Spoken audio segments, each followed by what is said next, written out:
Hello, everybody.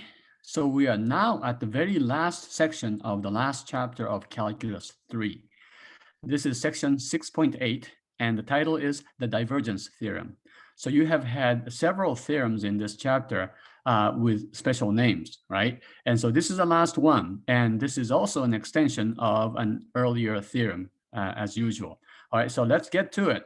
This is the divergence theorem. It involves triple integrals, and therefore I have this background which represents, triple integrals. You remember you learned that in the previous chapter. All right, let's get to the divergence theorem. All right, section 6.8 is on the divergence theorem. And as usual, I will go back to calculus 1 and then establish some foundation and then extend some of these results into the current topic, which is the divergence theorem. All right, so we go back to calculus 1, as we always do.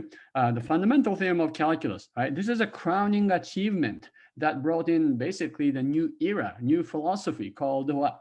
The Enlightenment or modernism. Science can rule because calculus can just solve every problem of humans. Of course it can't, yeah, but Newton and Leibniz came up with this great idea of integration as the opposite procedure of differentiation. All right, so what does the fundamental theorem of calculus say? Now, I am going to write this in a sort of a different way than from the way that you have seen this before. But basically, the fundamental theorem of calculus, sometimes called part 2, is saying in order to calculate the definite integral, which is if f is positive or non-negative between a and b, okay, you have this area under the curve of f, which is the definite integral. Remember, the definition of the anti-integral is that it's the limit of the Riemann sum as the norm of the partition goes to 0, sort of a strange term. But in order to calculate this, you didn't have to find the Riemann sum, and you didn't have to find the limit of this, right? Most of the time in your calculus classes, the way you evaluate this is to find the antiderivative of the lowercase f, which we normally call capital F, and then subtract FA from FB, right? So what happened to all the points in between A and B? All these points here, the interior points of the interval. Well, it turns out it didn't matter, okay, as long as you have F as the antiderivative. So that means capital F prime is the lowercase f. F is called the antiderivative. It is technically an antiderivative. It's one of those plus c, but it didn't matter because you do the subtraction. Capital F is called the antiderivative of lowercase f. All right, so just remember, just stop and think about this. What does it really say? In order to calculate the interval, in order to calculate the integral on the solid interval a to b, we don't have to worry about all those points, interior points of the interval. All you need is the antiderivative evaluated at the two endpoints, right? All right, then we learned in calculus 3, namely in this chapter, chapter 6, a theorem called the fundamental theorem of line integrals, right? FTLI. What does it say? Well, basically, oh yeah, by the way, in order to learn and really understand these theorems, I highly recommend that you visualize these pictures. You can draw and memorize the statements of the theorems with the pictures. For the fundamental theorem of line integrals, this is the picture you should remember. Curve C going from A to B. Now, A and B are the two endpoints of the curve curve C, right? And it didn't matter what kind of C it is. You can go this way or whatever. And as long as your curve goes from A to B, this theorem holds. What does this theorem state? Well, it says that the line integral of f dr, where f is given as it's a vector field, and this represents the work done by f as a particle or as you move from A to B along C. This is equal to, what is that? The potential function, which is like the antiderivative, evaluated at B minus the potential function evaluated at A. And of course, everything changed here. The lowercase became caps and caps became lowercase, but it really is saying the same thing, right? I mean, compare this equation and this equation. All right, so what does it mean? Well, in this case, capital F was your function that you're sort of integrating. And to do that, you find the antiderivative, but we don't call this the antiderivative. Lowercase f is called a potential function, right? A potential function for capital F. And so F is called a vector field, but if you have F, a capital F is a vector field, which is the gradient of some lowercase f, we call this vector field what? Conservative vector field. So as long as capital F is conservative, you can apply the fundamental theorem of line integrals to find the line integral. All right, now what about the Green's? What about Green's theorem? Okay, Green's theorem, the picture that you should associate with Green's theorem is this one. You add a dimension because up until this point, C or the interval was one dimensional, whether it's right on the x-axis or in a space like this or on the plane. But now you have a region R. Okay, and what does Green's theorem say? Well, it says that f dr. Okay, in this case, C has to be a closed curve. In fact, it has to be a simple closed curve. And the assumption is that it's oriented in the counterclockwise direction. If it is directed in clockwise direction, then of course you have to reverse and change the sign. But this is equal to what? The double integral, right? I probably should write this in the opposite procedure or opposite direction. So forgive me. Let me go ahead and write this on the right-hand side, left-hand side. Okay, so you may be wondering why I'm writing the right-hand side first and then left-hand side after that, because this is exactly the opposite of how we normally describe this, but there's a reason for it. Okay, so watch and wait for a moment. Okay, Green's theorem says the double integral of the inside, which is the region R, okay, and then remember what this was? Quicks minus pay. Yeah, and then it's the A is equal to, and what is that? This side, it's the single integral, right, of the of f dr. Okay, so this is still the work integral, but in order to calculate the work integral, or sometimes called the circulation integral over the curve, boundary curve C, or in the boundary of region R, you can just take the double integral of what now we know is become the curl of f. Okay, so you integrate the curl of f over the region, the interior region R, and that is equivalent to or equal to the circulation integral over the boundary curve C, right? Okay, so this was one version of this, but if you remember, and so this is the work version. Okay, but there's another version of it. Okay, what is the other version of Green's theorem? The second version we saw, that was the one about flux, right? The flux is defined, and this is a little tricky. So here, let me say F is PQ, right? And this is the assumption we had. And so that's why P, if F is PQ, then the curl of F is QX minus PY, otherwise known as Quicks minus Pay. All right. In the flux, it's really not P dx. So by the way, this is P dx plus Q dy. Okay. Notice here for flux, it was a little different because what you have to do is you have to, and also this is F dot T, right? Because you're interested in the tangential component of this. Okay, so these are all the same thing. Okay, this, they're all the same. But in the flux integral, this was F dot N because you have to calculate the not the tangential component, but the normal component of this.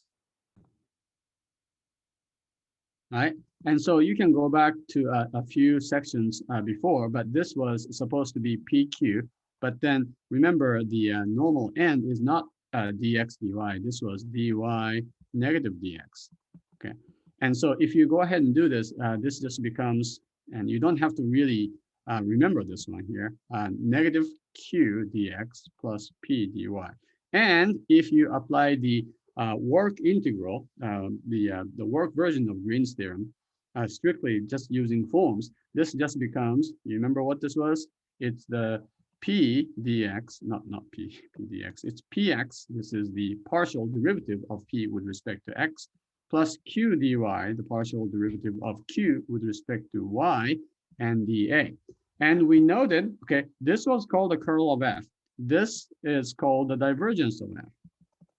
Okay, the reason I'm listing both of these versions of Green's theorem, the work version and the flux version, is because as you can see, the work version will generalize to Stokes' theorem, right? Where the flux version will generalize to the divergence theorem. All right, so Green's theorem has two versions. One generalizes to Stokes' theorem. The other one generalizes to the divergence theorem.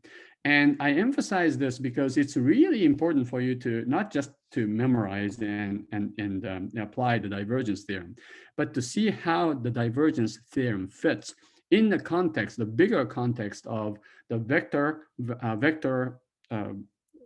calculus, or really in the broader context of calculus in general, okay? Because we have these fundamental theorems and they're all related to each other, okay? So let's go back and let me do one more thing here. I'll do Stokes' theorem.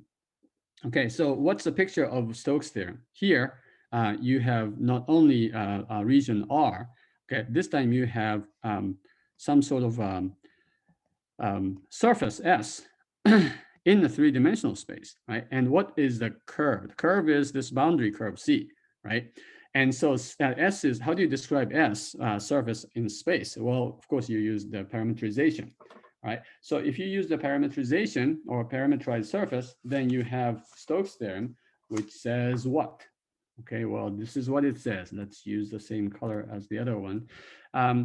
Stokes' theorem says, if you are trying to find the double integral of the curl of f dot n ds, or you can just write it this way, okay? So this is basically the flux of the curl of f, if you remember. This can be written as a single integral over the boundary curve C oriented counterclockwise, where we assume this is the orientation of n, the normal, which is r, it's represented by RU cross RV. It's a normalized version or normalized RU cross RV. This is equal to the single line integral over the curve C of FDR. Right? So this is, again, the work integral. All right. Now, I want you to look at all of these and try to see, compare and contrast this. I want you to look at the something that is common to the first four theorems, the fundamental theorem of calculus, line integral, Green's theorem, the work version, and Stokes' theorem. Okay, and then hopefully you will see how this is all related to the very last theorem that we are going to study here, divergence, the divergence theorem. All right, so here is the answer to this. Okay, watch really carefully and listen. This is a very important point. Okay, and it is worth understanding this point at the very end of your calculus sequence, calculus 1, 2, and 3. All right, so the reason I'm listing all of these is because of this fundamental idea of all of these fundamental theorems. You can say this is the fundamental idea among the fundamental theorems. That sounds really cool. I don't know if I ever said this before. Okay, so the point is, this is the integral, right? Maybe I should use a different color for what I'm trying to say here. This is the integral over the interval a, b, and every point in between.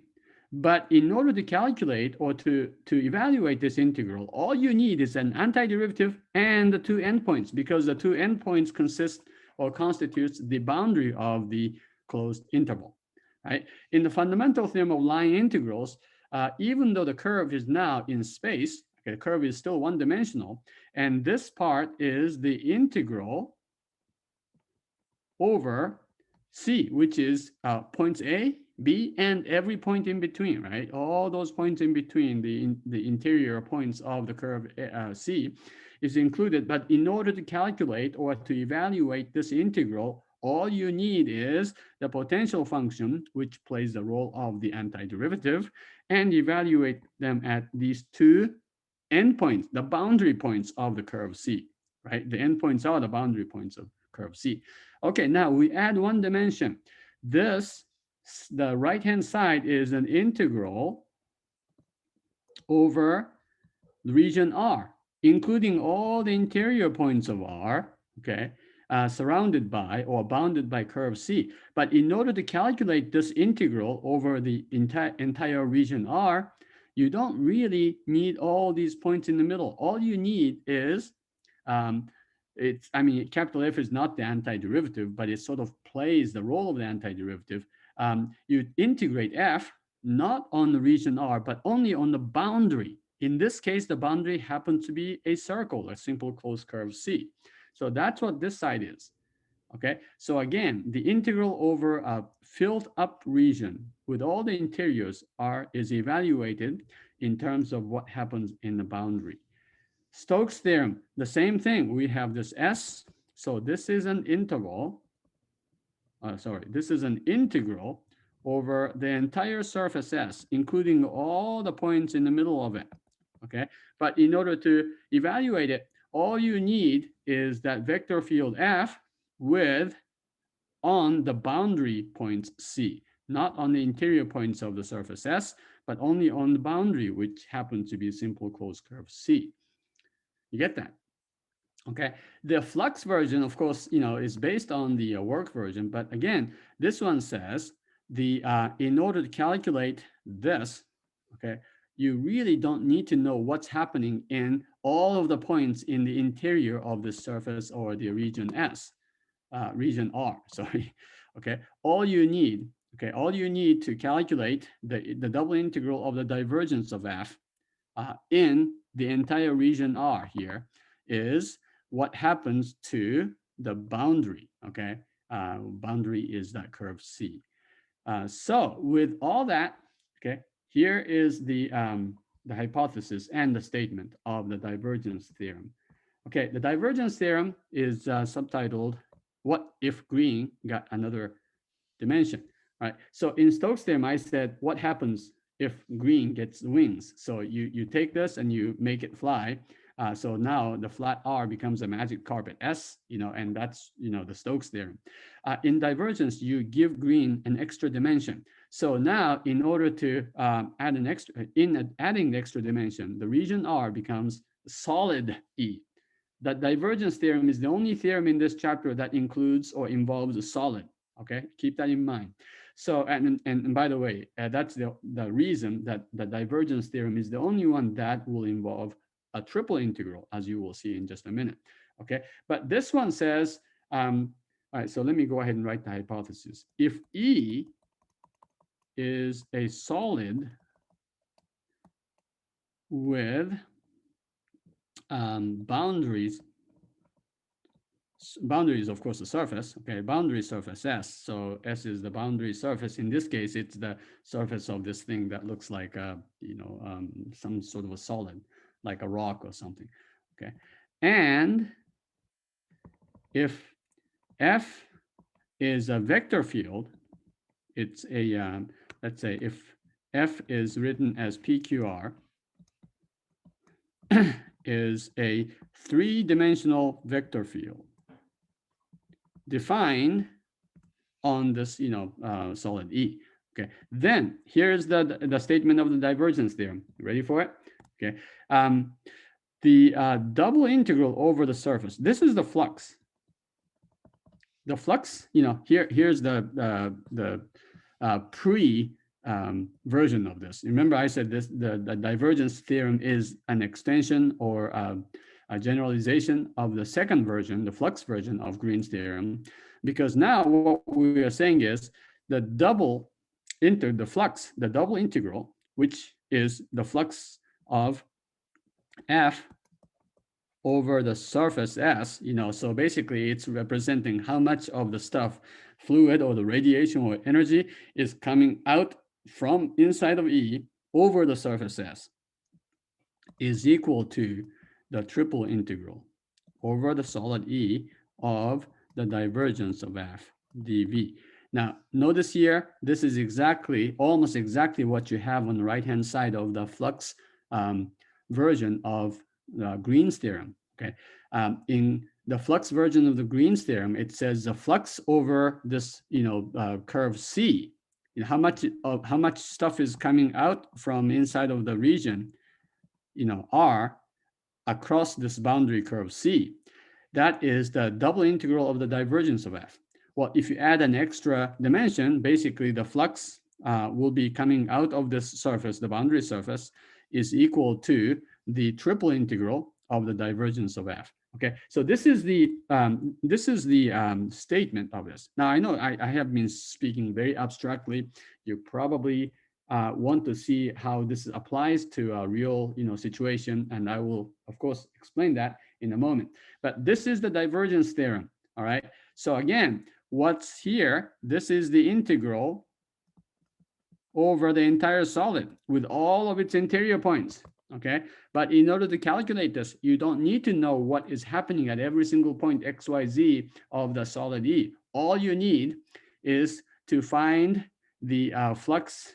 Basically, all you need to integrate this or to evaluate this is the what plays the role of the antiderivative, which is capital F, the vector field, and the what happens on the boundary. In this case, it is not 2 points. It's not even a curve.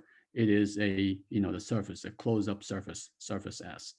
Okay, so and I'll give you an example of this in just a second, and hopefully you will understand how to use this. But it is important for you to understand this development of calculus, starting at the fundamental theorem of calculus, throw it up in the air in either the R2 or R3, and that becomes the fundamental theorem of line integrals. If you add a dimension to it, you get Green's theorem, and Green's theorem has two versions, work and the flux versions. The work version extends to, when you make this fly up in the space, it becomes Stokes' theorem. The flux has to do with penetration going through things, right? So when you add a dimension to this curve, simple closed curve C, it becomes the surface S, which bounds a solid E. So the extension or the generalization of the flux version of Green's theorem is the divergence theorem. Notice here again, this is the only theorem in this chapter which includes or involves a triple integral. All right, I'm going to give you a problem and let you figure this out, okay? And we will do this together eventually, of course. All right. So let F be a vector field, x, y squared, z cubed. Okay, and E is a rectangular box, and I will draw a rectangular box right here. Let's say this is 1 by 2 by 3, so we'll differentiate. So it goes from 0 to 3 in the x direction, and 0 to 1 in the y direction. Maybe I should, and then 0 to 2 in the z direction. All right, so the picture of this box will be like this. So this, you've got this coming out like this, and then x goes from 1 to 3. So this is a rectangular box, of course, and goes up by 2. So it is taller than, wide. And so this is the picture of this. All right, so this is a 1 by 2 by 3 rectangular box. All right, so this is 2, this is 3. And so the solid E is this box. All right, so E is the set of x, y, z such that, let's see, x goes from 0 to 3, y goes from 0 to 1, and z goes from 0 to 2. Okay, you get the point? All right, and so F is this, x, y squared, z cubed. And so let's find the flux of F across the surface of E. All right, now I am going to let you figure this out. Try to find, try to use this theorem. So in order to find the flux, okay, which is that, all you have to do is to find the divergence of f. You can find the divergence of f just by doing that. Remember what the divergence of f is? It's px plus qy plus rz, and it is a not a vector valued function, right? It is a real valued function, and you integrate it over the solid, and you will get the answer. And I will explain later why you do not want to use the left-hand side. So try to figure this out, and when you think you have figured this out, you can go to the next part of this lesson video.